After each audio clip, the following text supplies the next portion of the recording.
Abra sua Bíblia em João, capítulo 16, versículo 32. É pequeno, diz assim: Jesus respondeu: vocês creem agora? Eis que vem a hora, e já chegou, em que vocês serão dispersos, cada um para a sua casa, e vocês me deixarão sozinho. Mas eu não estou sozinho, porque o Pai está comigo. Falei essas coisas para que em mim vocês tenham paz. No mundo vocês passam por aflição, mas tenham coragem, eu venci o mundo. Senhor Jesus, nós te agradecemos pela tua palavra. Fala conosco essa noite, dando-nos direcionamento, trabalhando, Pai querido, no nosso ser e nossos corações, pois a tua palavra tem o poder de moldar, Pai, a nossa vida, o nosso sentimento, o nosso caráter. Nós cremos no poder do teu evangelho. Por isso, Deus, faz a tua obra nessa noite. Fala, Pai querido, e o teu Espírito Santo, Senhor, possa, Pai, entrar aos nossos corações, adentrar e fazer a grande obra, Pai querido, na nossa vida, pois Ele é quem convence o homem do pecado, da justiça e do juízo. E nós confiamos na força do teu poder e desse evangelho que é maravilhoso, que é apto para transformar, para mudar e para edificar a vida do homem, Senhor, para aperfeiçoá-lo para toda boa obra. Por isso, fala conosco, em nome de Jesus. Amém e amém. Podemos assentar. Glória a Deus. Hoje é culto de Santa Ceia e nós precisamos entender que nós temos na nossa vida, em Cristo Jesus, um propósito, que Ele é maior que nós. Amém? E nós precisamos se render a esse propósito, que Ele é maior que nós. Se você for decorrer dos evangelhos, nós vamos entender que quando Cristo Jesus está falando de evangelho, e Paulo também nos explica que o reino de Deus não é comida e nem bebida, mas paz, amor, justiça e alegria no Espírito Santo.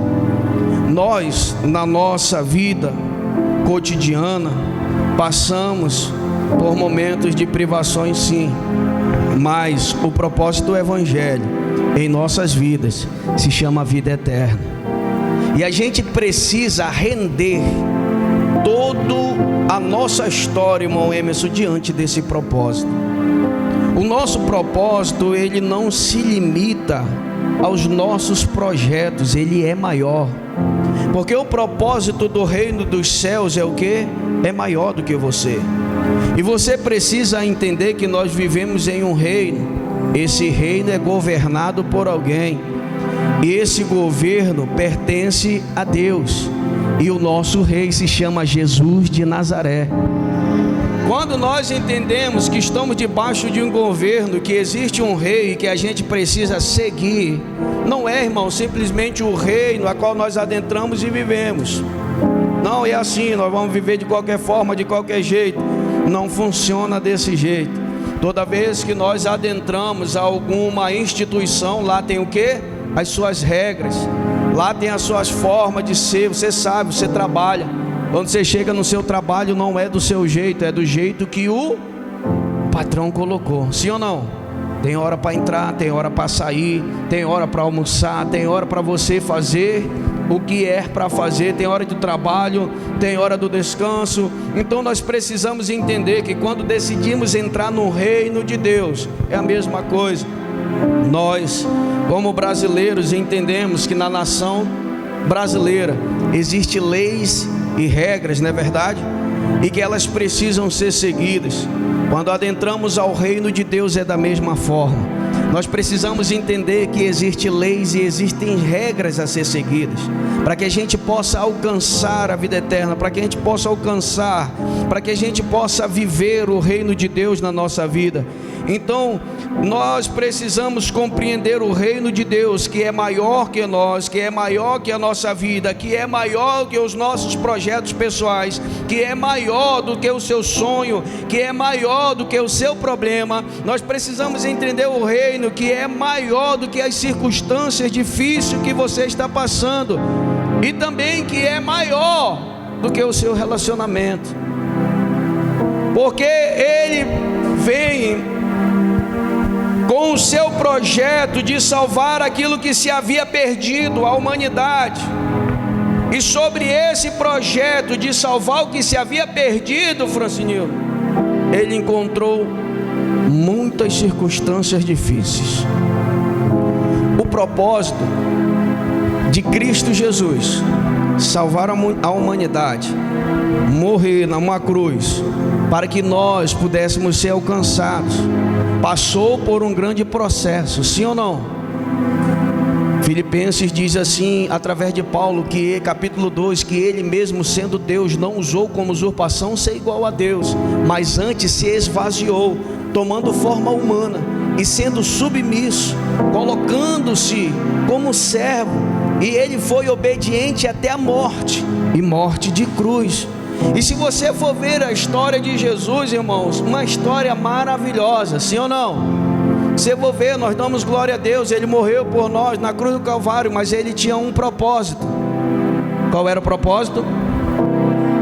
Salvação.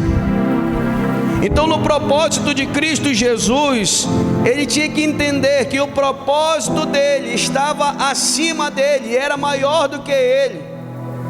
E ele precisava exercer e chegar ao seu objetivo no seu propósito, porque propósito é ter objetivo. Se você não tem objetivo, você não tem propósito. Se você não tem um direcionamento, você não tem propósito. Qualquer coisa serve. Então Jesus desce, e quando ele começa seu ministério é abençoado. Há curas, há milagres. Glória a Deus, não é verdade? Amém. Mas nem sempre foi assim. É porque nós vimos e nós pregamos geralmente a parte que Jesus anda sobre o mar. É que a gente vê a parte que Jesus está levantando um paralítico, que Ele está curando o leproso. Mas você precisa entender que para viver o propósito, nem sempre foi assim. Jesus está pregando na sinagoga,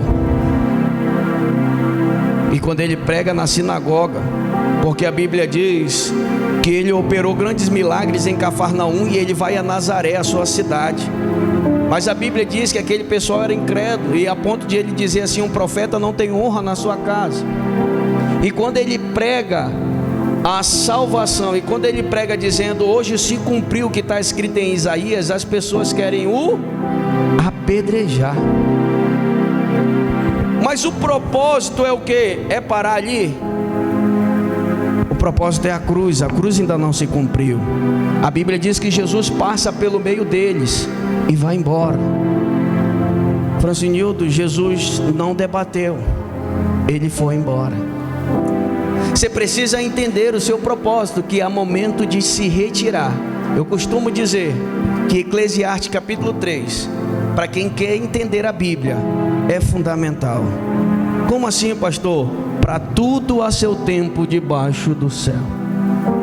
Há tempo de juntar e há tempo de espalhar. Há tempo de abraçar, mas há tempo de distanciar. Jesus naquele momento pregou o evangelho, pregou a salvação. As pessoas tentam matar Ele, mas Ele não debate, Ele passa entre eles e vai embora, porque Ele entende que o propósito é maior do que uma briga, o propósito é maior do que uma intriga, o propósito é maior do que uma confusão, o propósito é maior do que um bate-boca. Então Ele está dizendo: o meu propósito é maior que isso, eu não posso parar nisso. Mas nem sempre foi assim. Jesus vai lá, pega o demônio e expulsa, sai. Os fariseus olham para ele e dizem: você expulsa demônio por quem? chamaram Jesus de endemoniado. Só que Jesus entendeu que o propósito que ele veio fazer estava acima dos seus sentimentos. Jesus disse: olha, haverá perdão se tu me ofender. Está tudo tranquilo, eu te perdoo. Mas não haverá perdão por aquele que blasfemar contra o Espírito. Então Jesus naquele momento também vai se retirar, vai seguir o seu caminho. Porque apesar de que alguém ofendeu ele, ele entende que o propósito é maior do que uma ofensa. Ele entendeu que o propósito é maior do que alguém que lhe confrontou ou lhe afrontou. Quantas vezes Jesus, você lê a Bíblia, e ele não foi tentado por alguém, ou mesmo pelo inimigo, ele foi provado pelos fariseus, provado pelos doutores da lei, provado pelos escribas, querendo experimentá-lo. Você sempre vê o que?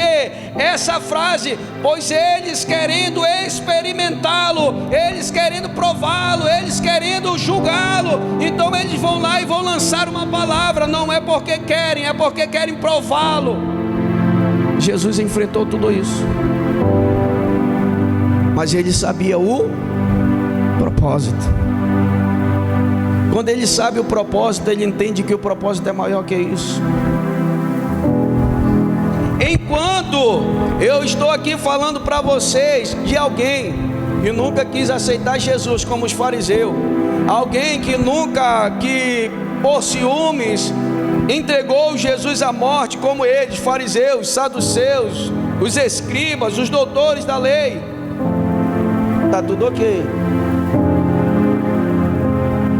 Porque quando é o seu inimigo que lhe confronta, está tudo ok, sim ou não? Mas a própria família chamou ele de louco, né? A própria família provou ele. Se tu fez isso em Cafarnaum, faz aqui. E aí? Quando nós não entendermos o propósito, nós paramos em um sentimento. Quando nós não entendemos o propósito, nós paramos numa mágoa, numa angústia do coração. Quando nós não entendemos o propósito, Senhor, nós paramos quando alguém nos confronta, porque eu não entendi que o propósito é maior do que o confronto que eu sofri. Quando nós não entendemos o propósito, nós paramos em algo na nossa vida que deu errado, é porque eu não entendi o propósito. Então eu acho que aquele algo que deu errado parou a minha vida. Ei, o propósito que Deus tem para você é muito maior do que isso que está acontecendo nesse momento. O propósito que Deus derramou sobre a tua casa, sobre a tua família, sobre a tua vida, sobre o teu lar, é muito maior. É um propósito de salvação, é um propósito que Ele disse lá em João capítulo 15, dizendo: eu vou preparar morada para que onde eu estiver, vocês também estejam. O propósito, ele é maior que isso. O propósito que Deus tem para nós é maior. Se você não entender o propósito da salvação de Deus na sua vida, você para nas circunstâncias difíceis. Só que o texto diz assim: vocês vão me abandonar, mas eu não vou estar só. O Pai estará comigo. Para quem entende o propósito, precisa entender isso, Madalena. Quem quer viver o propósito de Deus precisa entender essa frase: o Pai estará comigo. Quem quer viver o propósito, quem quer viver no reino de Deus, quem quer viver a obra de Deus, precisa entender esse propósito, precisa entender isso, precisa entender essa frase: o Pai estará comigo em todos os momentos. Ele está indo para a cruz, os discípulos vão abandonar, Ele mesmo está dizendo: vocês vão me abandonar, mas eu não estarei só, o Pai estará comigo. Sabe, nós precisamos entender uma coisa. Primeiro, Hebreus capítulo 11, quando fala de fé, ele diz assim: ora, sem fé É impossível agradar a Deus. Por quê? Porque é necessário que aqueles que creem que existe, precisam crer de fato e de verdade que Ele existe e que Ele é galardoador do que os buscam. Crer que Deus existe, irmãos, é crer que Ele opera na sua vida. Crer que Deus existe e que é galardoador, ou que está com você no momento das adversidades, é crer que Deus está com você.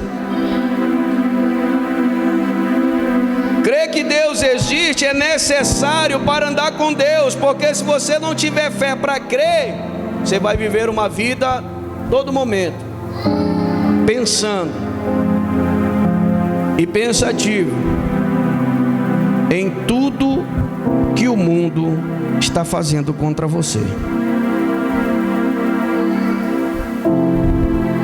Fulano de tal está mentindo, fulano de tal está enganando, fulano de tal está fazendo isso, fulano de tal está fazendo aquilo. E tudo que o maligno faz, você para.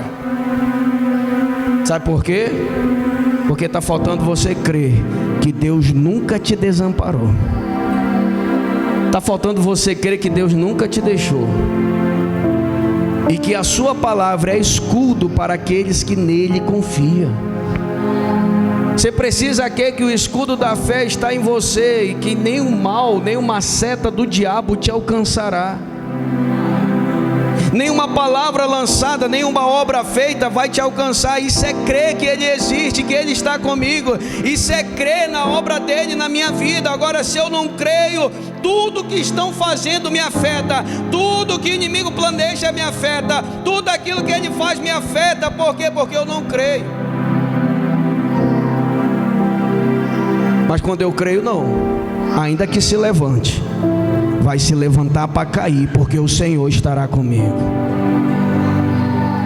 Ainda que se coloque de pé, ainda que afronte, como diz o texto, por um caminho ele vem, mas por 7 ele sairá, porque o Senhor estará conosco. Eu creio que Ele é comigo. Eu creio plenamente na obra de Deus na minha vida.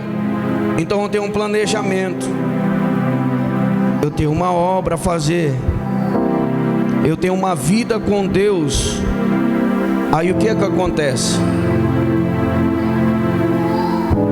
Acontece que o texto diz que nós vamos passar pelas tribulações da vida. Você crê que Deus é com você? Você crê que Deus está na sua casa? Você crê que Deus está guardando a sua vida? Você crê que Deus te livra de todo mal? Você crê que quando você sai, quando você volta, o Senhor te guardou de todo perigo, de todo mal, e você volta na sua casa em paz?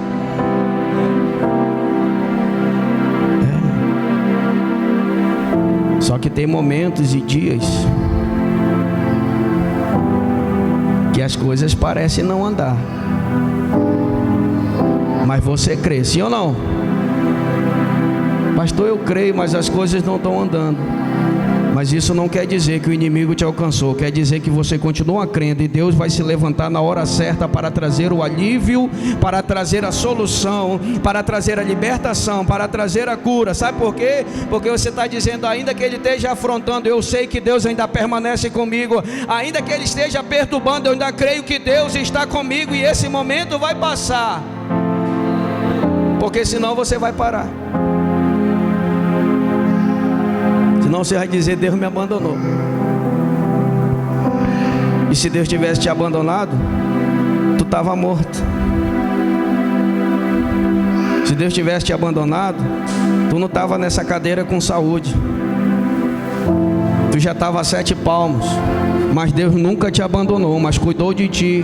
As aflições vieram, mas tu disse, o Senhor é comigo, eu vou passar porque o Senhor é comigo. Essas aflições não vão me parar, mas as aflições e as tribulações presentes, disse Tiago, produz perseverança. A fé produz essa perseverança. Tende, pois, regozijo em passar pelas tribulações, porque você verá e você será provado e aprovado e aperfeiçoado na obra. É crer que Deus está comigo. Eu sempre costumo dizer que você não serve a Satanás.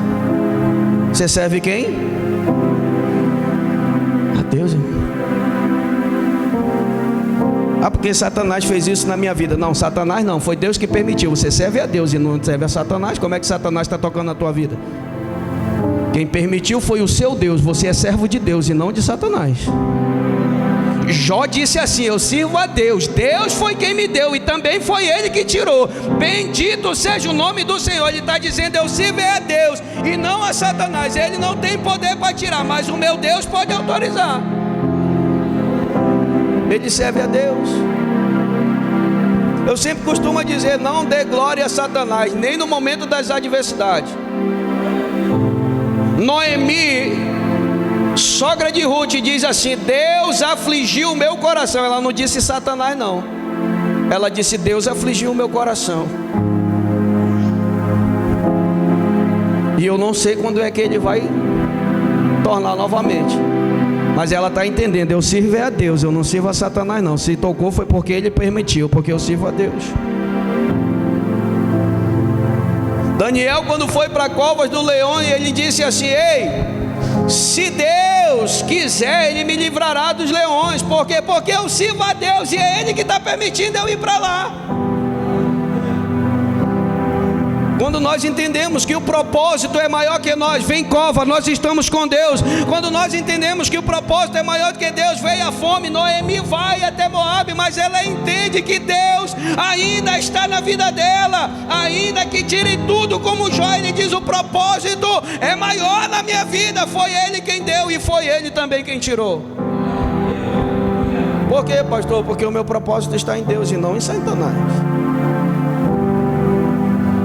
Ele sabe o que faz na minha vida. Ele sabe o direcionamento que Ele vai me dar. Eu não estou só. Irmão, você não está só. Você tem um Deus que luta e peleja por você. Você não está só. Você não ficou sozinho. E nem fique nessa fábula de um evangelho de que agora é só vitória, porque não é não. Não vive essa fábula de um evangelho que agora é só crescimento, porque agora não é não. Quando Ele disse a Josué: Josué, tu vai conquistar a terra, agora te prepara, porque vai ter guerra, tu vai ter que tirar os inimigos de lá. O Senhor te dará força para romper com os inimigos, para que você possa entrar, mas vai ter que lutar. Ou porque você acha que Paulo olhou no capítulo 6 de Efésios e disse assim: tomai todas as armaduras de Deus para resistir ao diabo, para provar que você está em Cristo Jesus, para entrar na batalha. Irmão, a armadura é para quem quer guerrear, irmãos.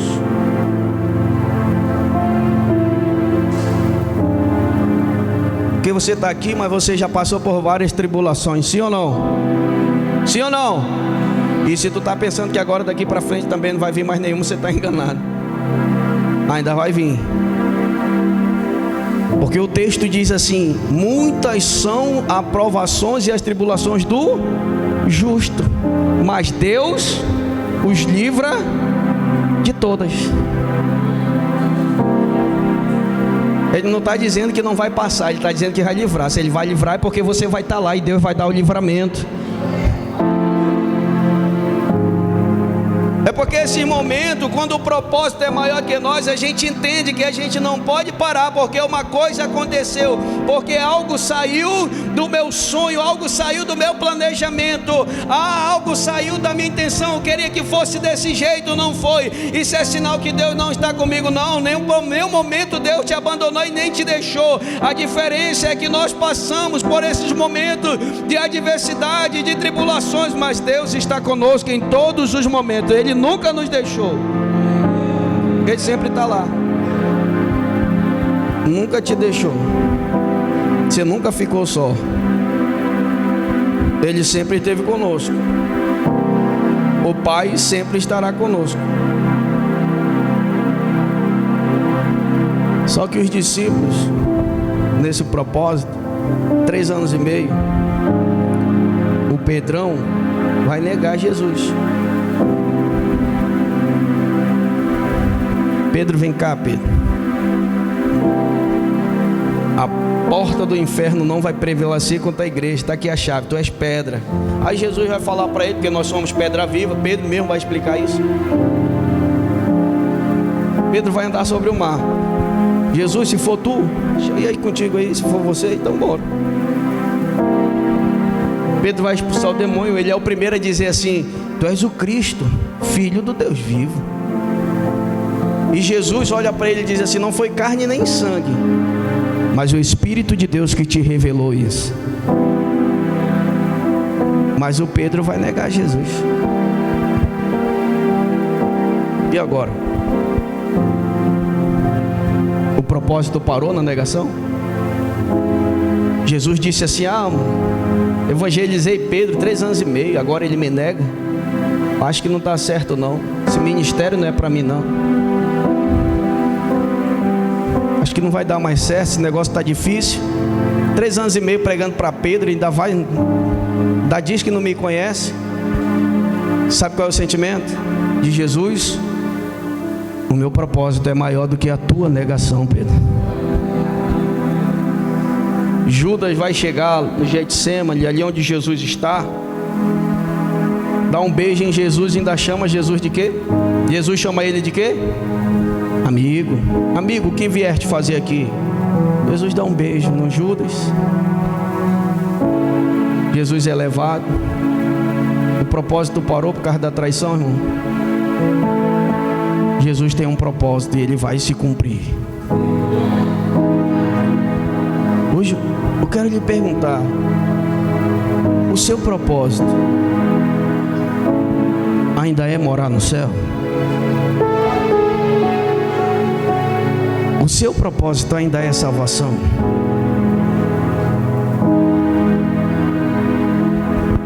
E se seu propósito ainda é isso, o que você está fazendo? Será que confrontos, problemas e dificuldades não estão parando o seu propósito?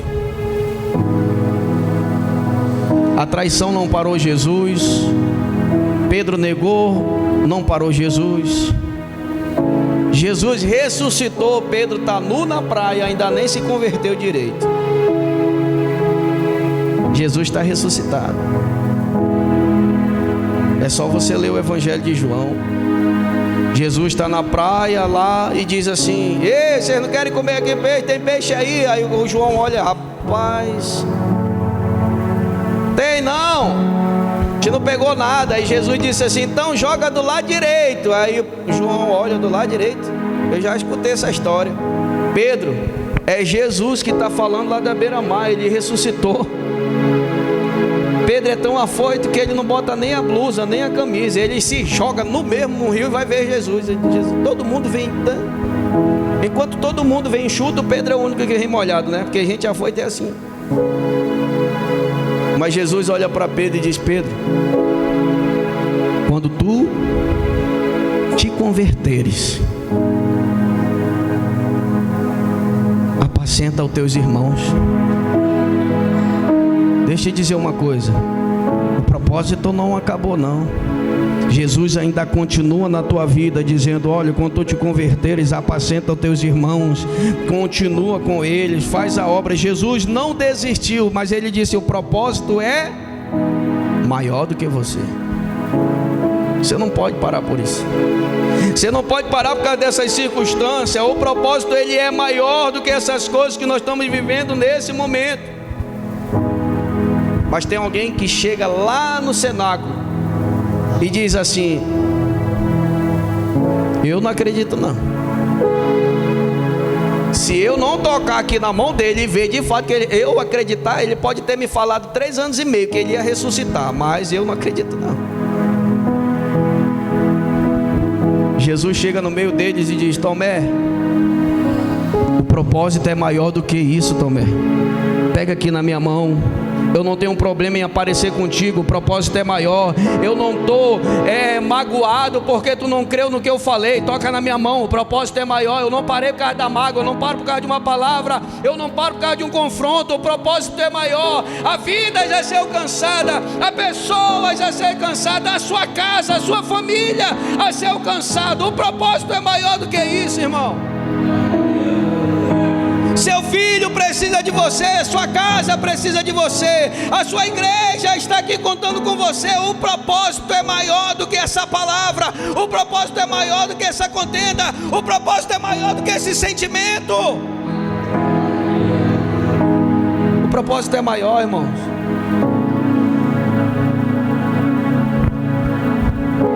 E Jesus olha e diz assim: eu não vou me interromper por causa de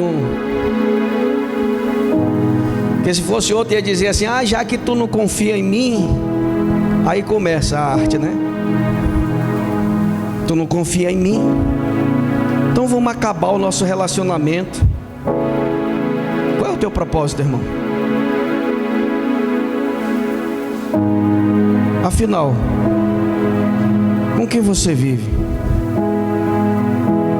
Ah, porque tu não fez isso, então vai dar tudo errado, eu não confio mais em ti. Qual é o teu propósito, irmão? Se você está toda hora sujeitando ao teu propósito a um sentimento, a uma mágoa, a uma angústia, ou a algo que aconteceu na tua vida, qual é o teu propósito afinal? Porque uma mulher Sírio-Fenícia tira um propósito na sua vida. A sua filha estava endemoniada, e ela foi até Jesus e disse: Jesus. E Jesus olhou assim, e ela dizia: Jesus. E Jesus, ó, estou nem escutando. E os discípulos olharam: rapaz, essa mulher já está perturbando. Na hora que eu falar com ela aí, que ela vem gritando faz hora aí. Quem não tem propósito está magoado, porque não me ouviu, porque não me atendeu. A minha vida acabou. Que Jesus é esse que não me escuta? É um mal educado. Tu tem propósito, irmão? Ou a tua vida é regida pelos teus sentimentos, que toda hora param o teu propósito e você não vive nada na vida? Jesus está indo direto, não dá nem ouvido para ela, mas ela continua: tu vai me ouvir, sabe por quê? Porque eu tenho um propósito, e esse propósito é maior do que eu. A minha filha está lá e precisa ser liberta. Eu vou continuar gritando e dizendo: Jesus. Aí mexeu com a igreja, né? Ainda não mexeu com o pastor, que é Jesus, mas mexeu com a igreja. O discípulo olha para Jesus e diz assim: atende logo ela. Atende logo, que ela vem gritando, já está perturbando já. Porque faz a hora que ela está no pé do ouvido aí gritando: ei, Jesus. Jesus atende ela. E ele diz assim: não é bom tirar da boca dos filhos e dar para os cachorros. Ai, Jesus. Que Jesus é esse que me chama de cachorro?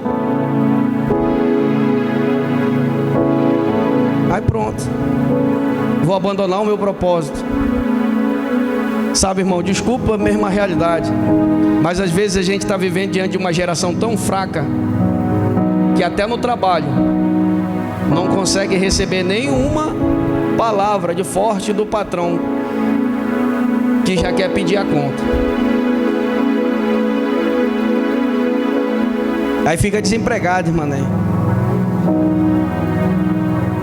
Por quê? Porque não tem propósito. A mulher olhou e disse assim: eu sei, mas os cachorros caem da migalha que cai da mesa. Aí Jesus disse: essa mulher tem propósito, filho. Ela não vai embora aqui sem a bênção dela, não. Jesus olhou para ela: filha, vai, porque a tua filha já está liberta. Ela saiu dali com a bênção na mão. A Bíblia diz que Jesus veio para os judeus, mas tinha uma Sírio-Fenícia dizendo: não me interessa para quem tu veio, eu vim atrás do meu propósito e eu quero, a minha filha será liberta. E eu vou clamar, eu vou pedir, eu vou gritar, até que o Senhor me atenda, ainda que o Senhor não queira, mas pela insistência, como tu mesmo pregou lá no Sermão da Montanha, eu vou começar a gritar. É melhor tu me atender. Isso é propósito, irmão. Ela não parou porque alguém não me ouviu. Tu não me ouve. Já que tu não me ouve, eu vou desistir porque tu não me ouve. Não, ela continuou gritando: tu vai me ouvir. Você conhece Bartimeu na entrada de Jericó? Ele não gritou porque era multidão, Madalena, mas ele perguntou: quem é que está passando aí? Aí disseram para ele: Jesus. Ah, é Jesus. Eu ouvi falar de Jesus, filho de Davi, tem compaixão de mim. Jesus, filho. Era um desespero total. E todo mundo dizendo: esse homem está desesperado por quê? Porque eu tenho um propósito, e esse propósito não passa de hoje. Se Jesus está passando, o meu propósito vai se concretizar. De repente a multidão olha para ele e diz assim: cala a boca, meu irmão, tu está falando muito alto, tu está perturbando o nosso ouvido. Para de orar, para de clamar, para de orar pela tua família, para de orar pelo teu filho. Não dá mais jeito. Mas Bartimeu, e assim como você olhou, o meu propósito é maior. A minha casa será alcançada, o meu filho será alcançado, eu serei curado. Mas tem alguém dizendo assim: não, para que não dá mais jeito não. Quando você entende que o propósito é maior, irmão, nada vai te parar. Quando alguém dizer para ti: tu não presta, ele está dizendo: não interessa, eu vou continuar no propósito, eu sei o que Deus tem para a minha vida. Ah, mas tu não tem talento, não interessa, Jesus vai me capacitar e eu continuo no propósito. Ah, mas tu não tem capacidade, o que capacita é o Espírito Santo, eu estou orando, ele vai derramar capacidade, eu vou continuar. Ah, mas tu não tem nem estudo, tu não tem nem palavra, mas eu sirvo aquele que é poderoso para fazer muito mais do que eu penso ou do que eu imagino. O meu propósito é maior. Aí a gente segue o propósito. Quando de repente a mesma multidão que mandou ele parar de gritar, foi a mesma multidão que trouxe o recado: ele manda te chamar.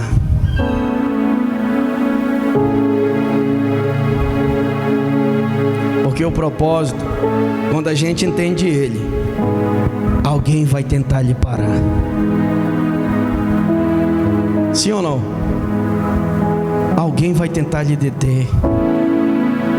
Ou no mínimo alguém será usado para tentar lhe deter. Mas deixa eu lhe dizer, a promessa veio de Deus, o propósito veio de Deus, e você vai alcançar, porque Deus está com você e não te deixou só. Amém. Quantos entenderam que Deus está conosco? Diga amém. Quantos entenderam que Ele não te deixa só? Diga amém. Glória a Deus, você entendeu o propósito. Vamos para o segundo versículo, a gente só entendeu o primeiro até agora. No mundo tereis, tem de bom. Aqui está o problema. Porque a gente começa num propósito, Emerson, com todo gás. Nós vamos levantar como se fosse, né Berg? Vamos com todo gás e começa a jornada, e a gente vai, quando de repente a gente encontra uma aflição na nossa vida. Alguém que disse que a gente não tem a capacidade. Algumas circunstâncias que saiu do lugar. Situações que a gente enfrentou. Mas você começou com todo o ânimo. Você começou com todo ali o seu vigor, você colocou para fazer a obra de Deus. Só que sempre que você começa a fazer a obra de Deus, principalmente com todo o coração, porque Deus ama um coração voluntário, o inimigo também vem te confrontar. E não pensa tu que ele vai aparecer com um chifre na tua cabeça, esparramando fumaça para todo lado, que ele não vai não. Ele vai usar aí quem você às vezes mais ama para lhe confrontar. Às vezes o cidadão nem percebe que está sendo usado, mas está sendo usado por Satanás e está nem percebendo. E na sua caminhada que você começou com todo gás, né? Vamos lá, todo gás. E na hora, né, pulava, adorava, deu na hora do louvor, chega, pulava assim: eita Jesus, estamos aqui. E se jogava e dizia: eu quero fazer isso, eu quero fazer aquilo. De repente encontrou uma barreira.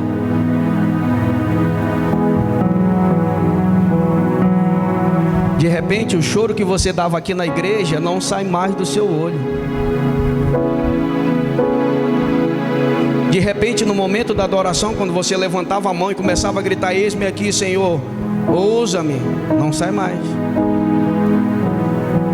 de repente me alegrei quando me disseram: vamos à casa do Senhor 4 horas. Já está dando 5h50, o culto começa às 6. Tu ainda está vestindo a meia ainda, pensando ainda, com qual blusa eu vou para a igreja.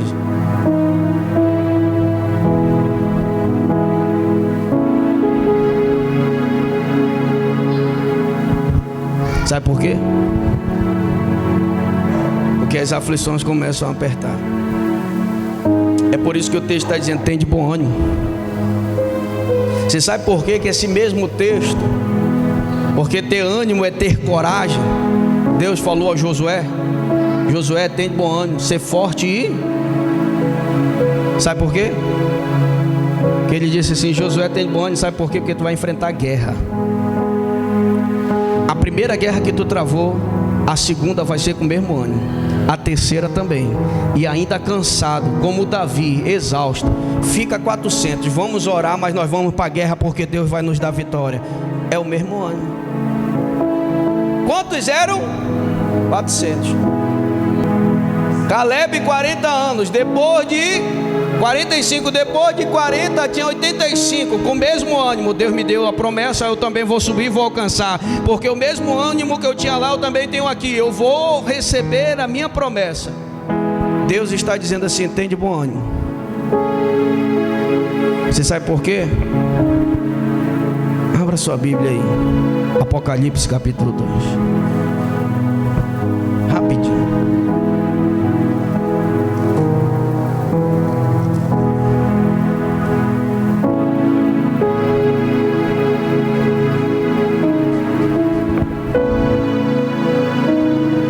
Deixa eu te dar uma história,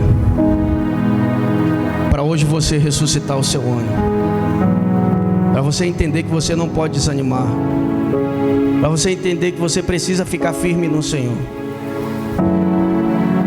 Apocalipse capítulo 2, Deus diz assim: ao anjo da igreja em Éfesos, escrevo: esta coisa diz aquele que conserva na mão direita as 7 estrelas e que anda no meio dos 7 candelabros de ouro. Conheço as tuas obras que você realiza, tanto o seu esforço como a sua perseverança. Sei que você não pode suportar os maus e que pôs à prova os que se declaram ser apóstolos e não são, e descobriu que são mentirosos. Você tem perseverança e suportou provas por causa do meu nome, sem esmorecer. Tenho, porém, contra ti o seguinte: você abandonou o seu primeiro amor. Lembra-se, pois, de onde você caiu, arrepende-se e volte à prática das primeiras obras. Deixa eu lhe dizer uma coisa: era uma igreja ativa, era uma igreja com todo o vigor. Ele está dizendo assim: eu conheço o teu esforço, conheço a tua perseverança, eu conheço a tua obra.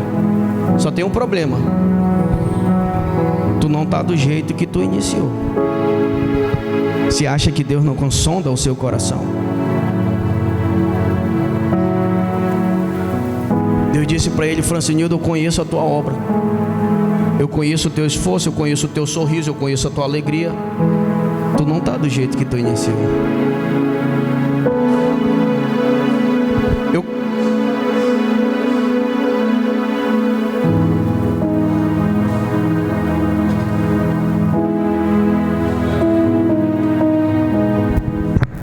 Porque tem gente, irmãos, que passa pela tribulação e persevera. Sim ou não? Sim ou não? Tem gente aqui que já passou por tribulação e perseverou.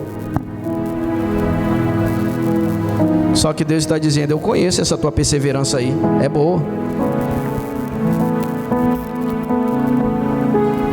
Eu conheço a tua obra. Tu resistiu ao soberbo, tu tem palavra. De fato tu é perseverante. Mas ele diz assim: eu tenho um recado para ti. Mesmo na tua perseverança, tu abandonou o teu primeiro amor. Tu deixou de fazer as tuas obras. Aquilo que tu fazia antes, tu não faz mais agora. A alegria do primeiro amor, a alegria da salvação, a alegria de como tu começou, tu está até perseverando, só que a obra que tu iniciou, tu não faz mais. E eu, o Senhor, estou te chamando a atenção,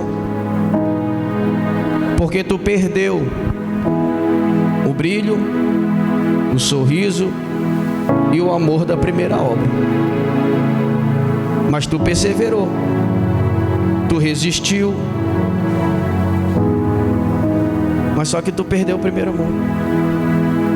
E o recado dele não é assim: tudo bem, graças a Deus tu está perseverando. Não, ele diz assim: te arrepende. As aflições tomaram o teu coração, irmão. Tu deixou de fazer o que tu fazia antes para Jesus. Hoje é dia de se arrepender. Hoje é dia de aliança. A afronta que tu recebeu deixou com que você realizasse as primeiras obras. Hoje é dia de aliança, filho. Tu até perseverou, continuou na igreja, mas deixou de praticar as primeiras obras. Jesus está dizendo assim: te arrepende. A mágoa parou a tua vida, o teu coração. Alguém que falou ou deixou de falar, e por isso não faz mais, por isso não executa mais, por isso você não é como era antes. Deus está dizendo: volta, te arrepende, porque senão eu mesmo vou retirar o teu candelabro. Eu até continuo entre os irmãos, mas não com a mesma fé que eu iniciei no início. Eu até venho para a igreja, eu levanto a minha mão e eu adoro, mas deixa eu te dizer um recado: Deus te conhece quando tu começou. Ele está dizendo: o que foi que aconteceu? Por acaso foi Deus o culpado de tudo que aconteceu contigo? Deus está dizendo: quantas vezes eu te abandonei, quantas vezes eu te deixei? Fala para mim. Quer dizer que agora tu não pratica mais a primeira obra porque alguém te feriu, e agora tu não adora mais como é para adorar porque alguém falou algo? É isso? O que eu tenho a ver com isso, diz o Senhor? Não foi eu que te chamei, não foi eu que te escolhi. A tua adoração agora é para o homem ou é para Deus? A tua adoração agora é para chamar a atenção do homem ou para chamar a atenção de Deus? E se é para chamar a atenção de Deus, por que parou?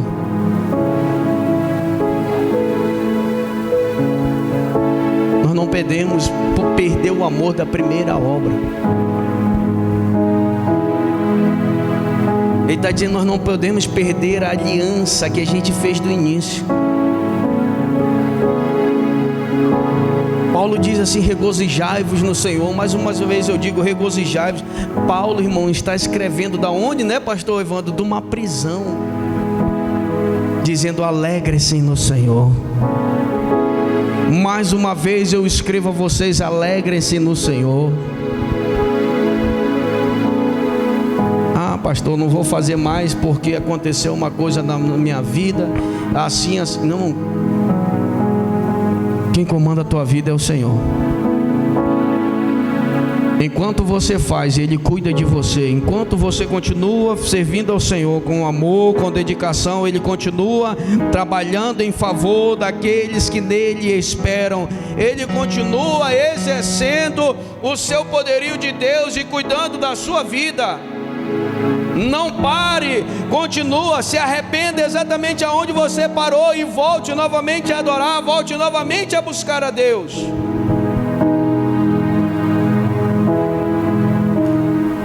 E quando ele diz tem de bom ânimo, é o quê? Não perca o ânimo do início.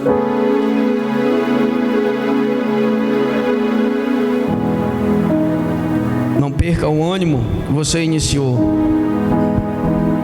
Como você iniciou? A gente iniciou eu iniciei tocando um violão, missionário do bicicleta, né? Um violão. Não era missionário assim? Sozinho. Um violão. Né, irmã, né? E Deus fazendo a sua obra. Jesus, pela sua eterna bondade, que teve vez que a corda do violão quebrou e não tinha outra para colocar no lugar não, né? Teve uma vez que eu cheguei na igreja e, se não me falha a memória, a guitarra não estava lá. Aí a gente, não sei quem lembra, a gente cantou na voz, não foi? E a gente sempre cantava na voz, porque o Espírito Santo de Deus, quando quer agir, ele não precisa de instrumento, ele precisa de alguém disposto. E eu estou aqui, eu estou disposto. Quem está disposto aqui? Então pronto. Ele queria sempre alguém disposto. E eu estava lá. Estou aqui disposto. Quando eu comecei, eu não tinha carro e nem carteira. Eu vim andando, Francinildo, lá do Viver Melhor 3, do Nova Cidade, do Monte das Oliveiras, para ir para baixo, ali na esquina. Eu fazia uma campanha na época. Aí Deus abençoou, me deu um carro, um G3zinho, né? Abraão. Andava na fé. Aprendi a dirigir. E tem uma irmã aqui abençoada chamada Eliana. E eu dizia para ela assim: tu vai comigo, eu aprendi ontem. Ela dizia: a gente vai na fé. Eu disse: então bora. E na fé a gente ia embora, né, Eliana? E não era só um não, irmão, era quase uns 4 carros, botar todo mundo no carro e ir embora.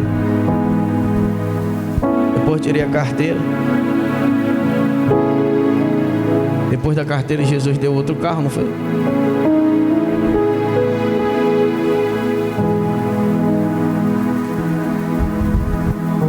Você acha que isso parou a minha vida?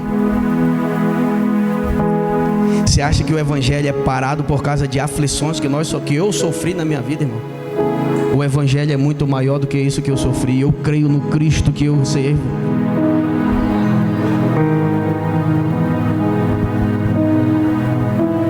E assim a gente foi vivendo a vida até que chegou o momento de a gente estar aqui nesse prédio, né? Aí veio o Francinildo, veio o Silvio, veio o Néia, veio o Né já estava, né? Veio os demais irmãos.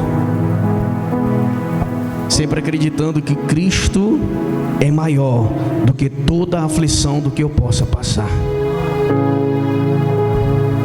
Cristo é maior do que toda a aflição que você possa passar, irmão. Cristo é a aflição.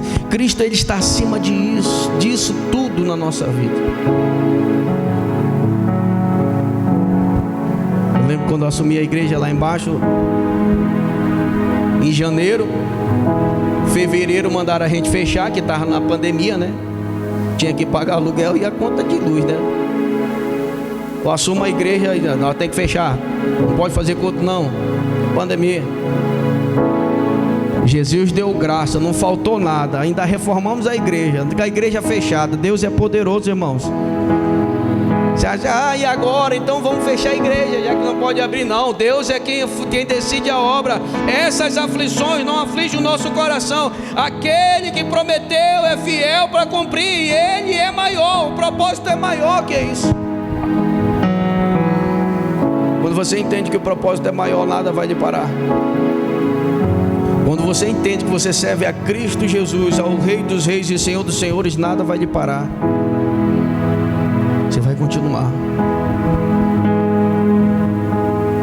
Hoje é um momento de aliança, e Jesus quer chamar você novamente para aliança, para que você possa voltar a fazer aquilo que você exercia e deixou de fazer. Hoje é o dia em que Deus está dizendo: lembra, pois, de onde caíste e volta às práticas das primeiras obras, porque eu estou vendo a tua perseverança, eu estou vendo a tua fé, eu estou vendo o teu empenho, a tua palavra que tu tem em Cristo Jesus. Porém eu não estou vendo mais a primeira obra, eu não estou vendo mais o primeiro amor, eu não estou vendo mais o teu desempenho, eu não estou vendo mais o ânimo no teu coração, e eu preciso que você volte. Voltar com amor, voltar com empenho, voltar com alegria, voltar com ânimo. Me ajuda, me dá capacidade, me dá entendimento. E aquilo que me feriu, Senhor, sara o meu coração essa noite. você se ponha de pé no momento.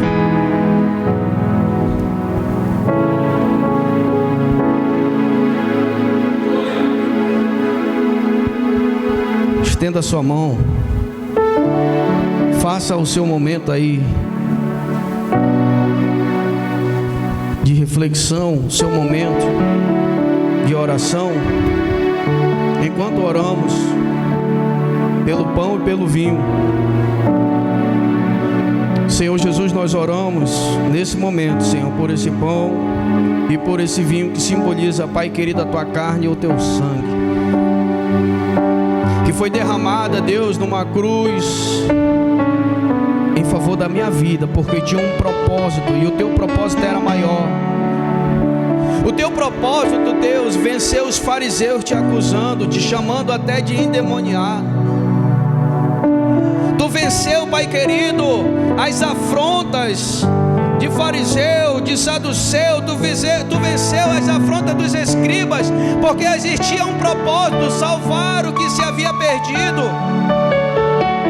Havia um propósito de derramar sobre nós vida eterna, de ir aos céus, preparar morada para mim. Nesse propósito, tu persistiu, foi cuspido, foi maltratado, foi as suas costas dilaceradas, mas tu persistiu no propósito, porque era maior, era para me alcançar, é para alcançar a minha vida. Oh Deus, mas nós precisamos da tua graça, do teu Espírito, do teu amor, para curar nossas feridas, Senhor, nessa noite, e nos derramar na tua presença novamente, porque o propósito do teu Evangelho será maior na nossa vida. Despertando o coração, Pai querido, daqueles que desanimaram, daqueles que foram feridos, daqueles que foram maltratados, assim como tu foi maltratado, mas não perdeu o propósito. Pessoas foram maltratadas e perderam o propósito, mas a tua palavra diz que nós não temos um sumo sacerdote, a qual não passou pela mesma circunstância de nós. Em tudo foi tentado, mas sem pecado. E nós estamos aqui, Senhor, e tu diz que tu é apto para interceder, Senhor, por nós. Estamos entregando a nossa adoração a Ti. Estamos entregando o nosso louvor, dizendo: ressuscita. Ressuscita novamente as obras.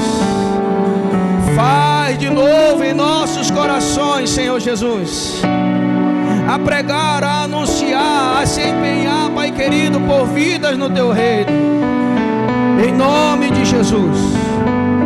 Podeis servir a igreja do Senhor, em nome de Jesus. Eu li que o véu do templo se rasgou. Eu li que agora eu posso adorar com o sangue de Jesus que por mim derramou e me deu livre acesso para entrar. Ninguém agora vai sentir por mim a tão real presença do Senhor. Eu sou sacerdócio real, sou um povo adquirido, sou mais um escolhido para ser chamado de adorador. Adorarei, adorarei, pois o véu está rasgado, eu posso adorar. Adorarei, adorarei. Não me interrompa, quero adorar.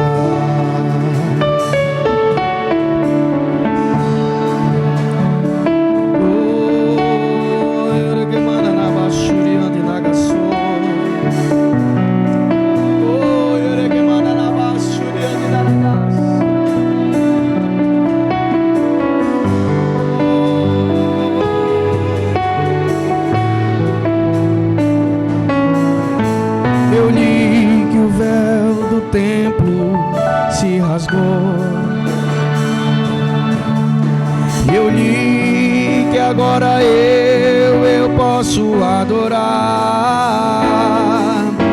com o sangue de Jesus que por mim derramou e me deu livre acesso para entrar. Ninguém agora vai sentir por mim a tão real presença do Senhor. Eu sou sacerdócio real, sou povo adquirido, sou mais um escolhido para ser chamado de adorador. Adorarei, adorarei, pois o véu está rasgado, eu posso adorar. Adorarei, eu adorarei. Não me interrompa, quero adorar, quero adorar. Vim para adorar-te, vim para prostrar-me, vim para dizer que tu és meu Deus, és totalmente amável, totalmente digno, tão maravilhoso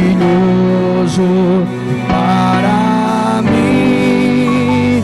Eu vim para adorar-te, vim para prostrar-me, vim para dizer que tu és meu Deus, és totalmente amável, totalmente digno, tão maravilhoso para mim.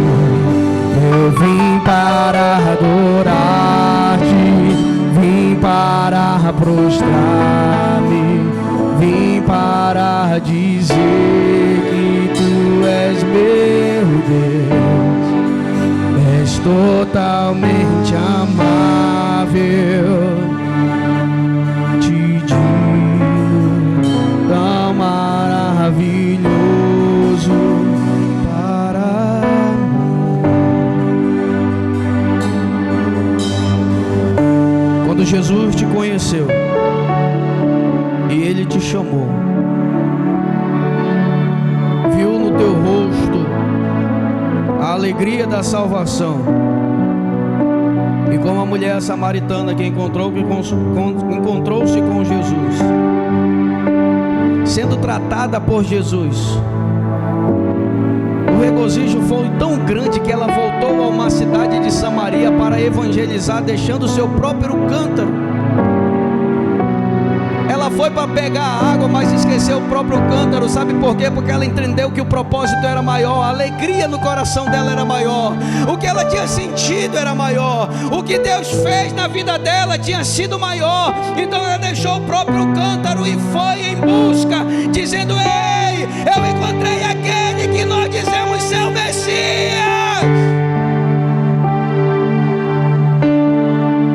Ela foi lá e chamou eles. O Senhor está derramando o amor novamente, o dom novamente do amor no seu coração. Oi, oregemana na basuriande nagaso. Ei, oregemana na basuriande naraga.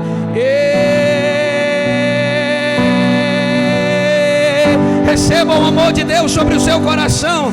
Receba a força novamente.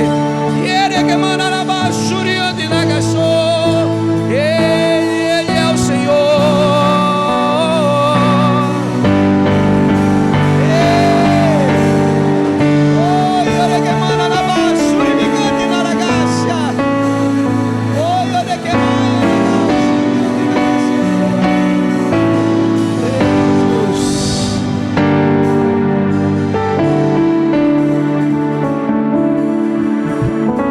Saiu com sentimento de ódio de Jerusalém. Paulo está virado, diz a palavra, com ódio no coração para perseguir os discípulos. Mas chegou em Damasco pregando o evangelho. Porque Jesus transforma coração, porque Jesus transforma a vida. Saiu com ódio, foi ferido, mas chegou curando, pregando salvação. Saiu para matar, mas chegou pregando vida. Há poder no nome de Jesus para transformar a vida.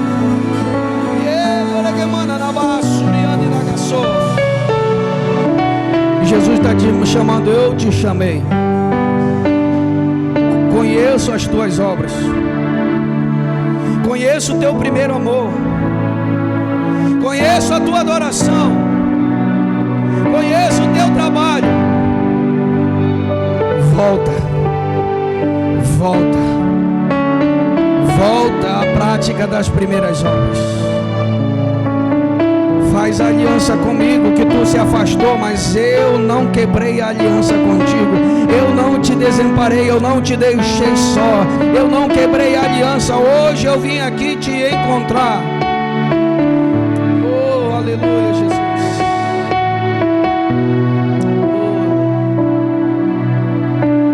Oh. Volta. Volta a chorar novamente como chorava. Volta para a beira da cama novamente, onde encontrava a tua lágrima e o teu joelho. Volta para lá, porque eu te conheço, eu conheço as tuas obras. Volta novamente, porque eu conheço e eu sei quem é você. Arrepende-te, tira isso do teu coração. Eu sou o teu Deus, eu te chamei.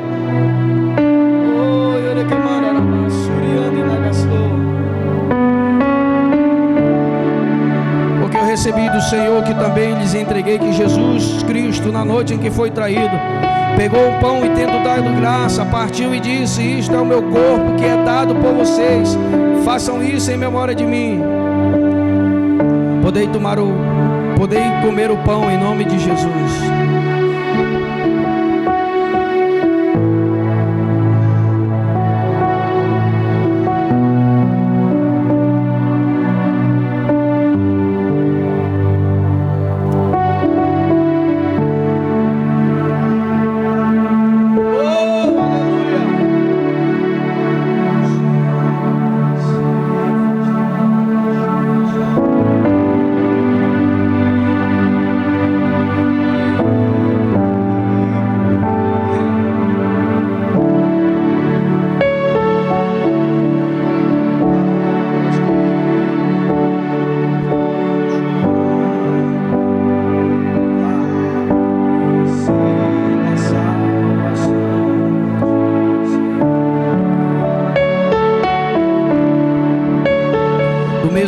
Depois de ceiar, pegou também um cálice, dizendo: este é o cálice, é a nova aliança no meu sangue. Fazei isto todas as vezes que beberem, em memória de mim. Porque todas as vezes que comerem deste pão e beberem deste cálice, vocês anunciam a morte do Senhor, até que Ele venha. Podei tomar o cálice da nova aliança em nome de Jesus.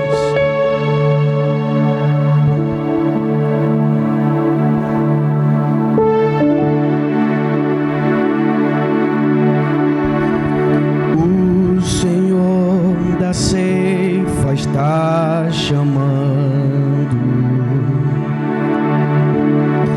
quem quer ir por mim a procurar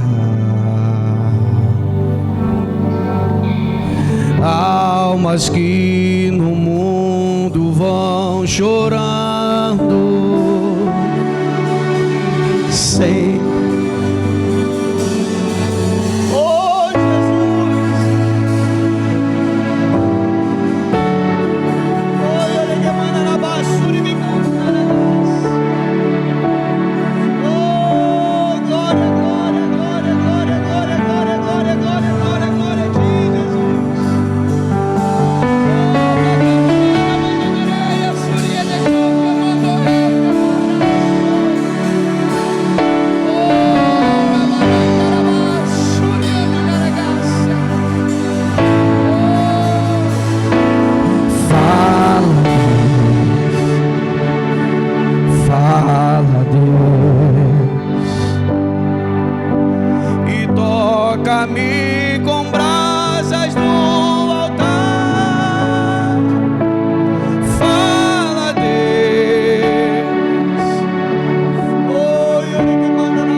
Sim, alegre, atento ao teu mandar.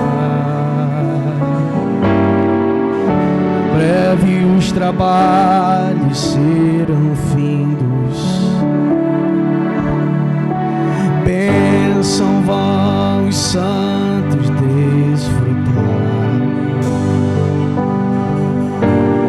e Jesus os saudará bem-vindo. Essa glória espero alcançar.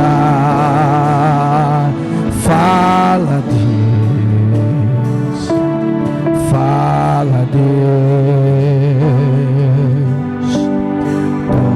toca-me com brasas do altar. Fala, Deus,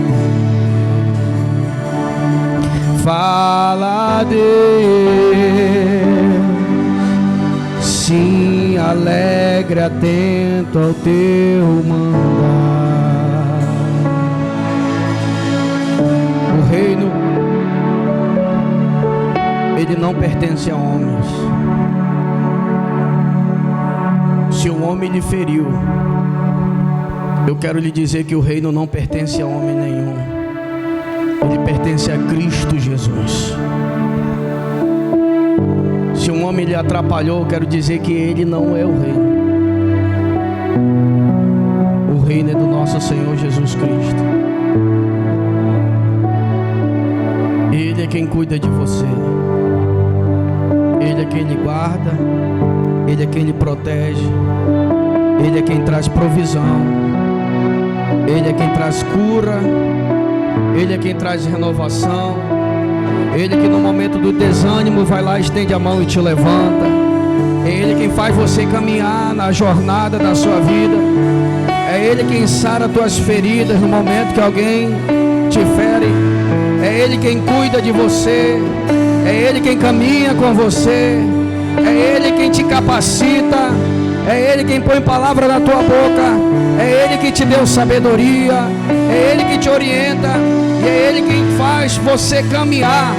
É Ele quem guarda a sua saúde. É Ele quem guarda a sua entrada e a sua saída, desde agora e para sempre. É Deus, não é o homem. É Deus quem guarda você. A Ele a honra, a Ele a glória, a Ele o louvor, a Ele a exaltação, a Ele o fruto dos nossos lábios. Ele é o nosso Deus. Ele é o nosso Deus. E onde que manda na basuri, onde na gaçou.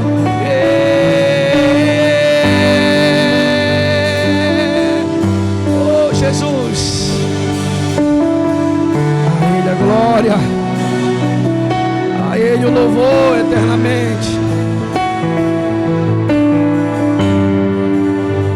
Nada mais, nada mais, nada além de ti, só quero a ti.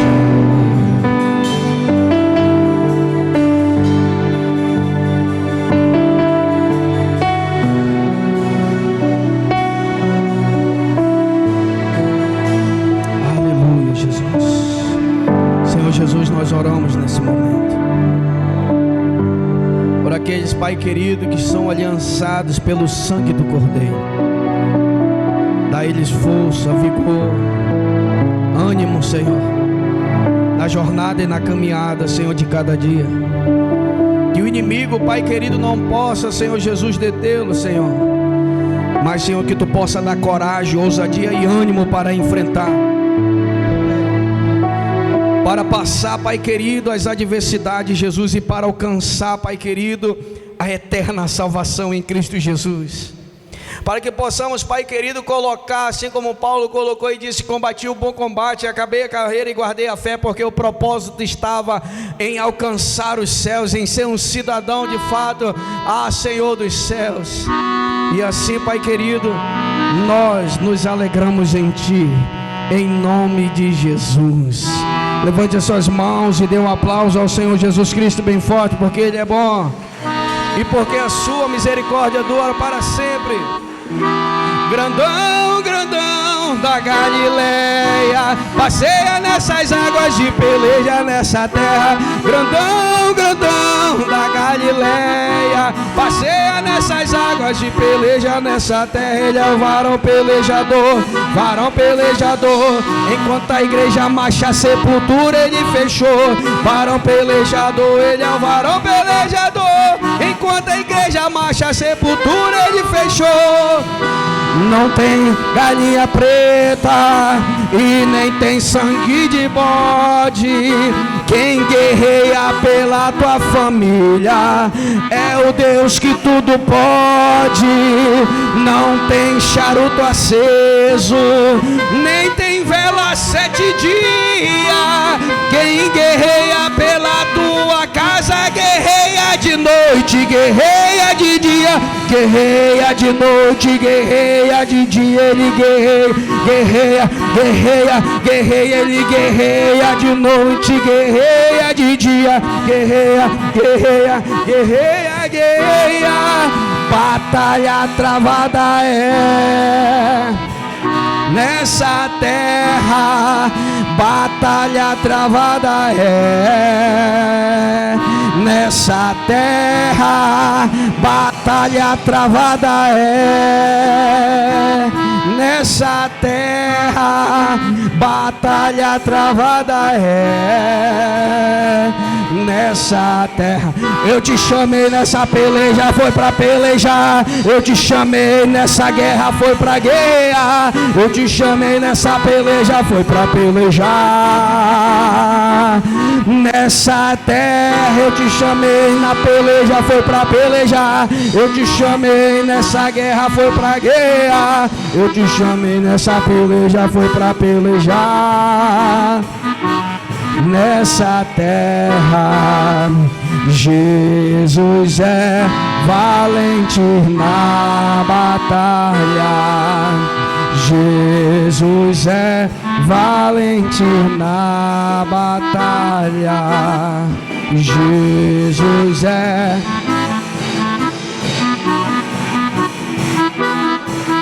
Jesus é. Eita, Jesus grandão, grandão, grandão da Galileia. Ele passeia nessas águas de peleja nessa terra. Ele é o grandão, grandão. Ele passeia nessas águas de peleja nessa terra. Dê um aplauso ao nome do Senhor Jesus Cristo bem forte. Glória a Deus, a vitória é nossa pelo sangue de Jesus. Amém, queridos?